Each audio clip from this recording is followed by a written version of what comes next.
Hello everyone.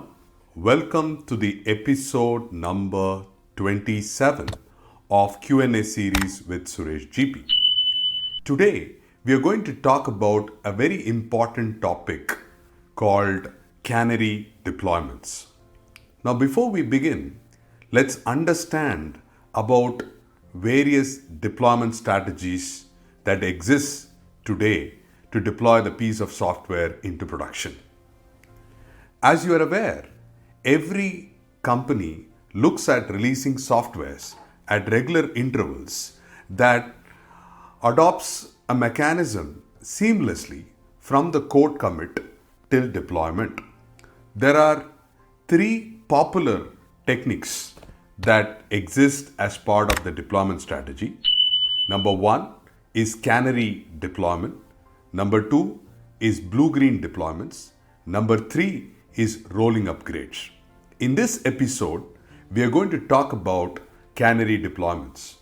Now, as you are aware, Canary deployment comes from the term called canary bird, where it is used in mines.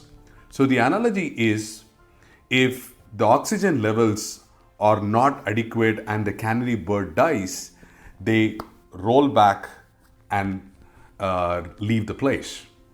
So similarly, in Canary deployment, the deployment team sets up the new version and then gradually shifts the production traffic from the older version to the newer version.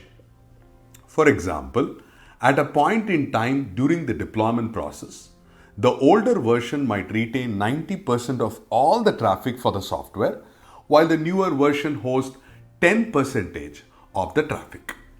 This deployment technique helps the DevOps engineers to test the stability of the new version.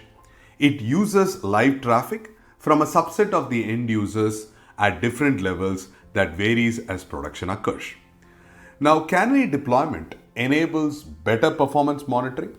It also aids in faster and better rollback of the software if the new version fails.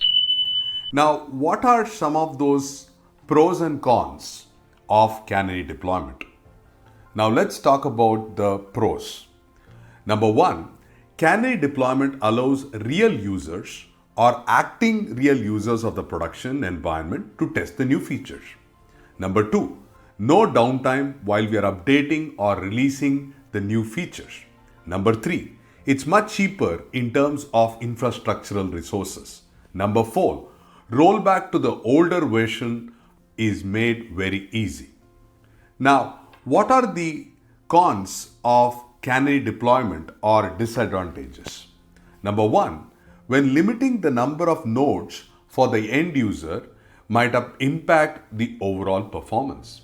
Also, number two, user verification and testing may take time and make the process slower. Number three, the monitoring and feedback system for the infrastructure should be monitored and modified to the deployment separately. So if you look at it, Canary deployments are typically used for mission critical web applications that helps people to release features according to the needs of the customer environment. I hope you got a good understanding about Canary deployments, its usages, its advantages and disadvantages to deployment. I hope to see you in the next episode with the other aspects of blue-green deployments and rolling upgrades. Until then, stay safe and thank you again for watching.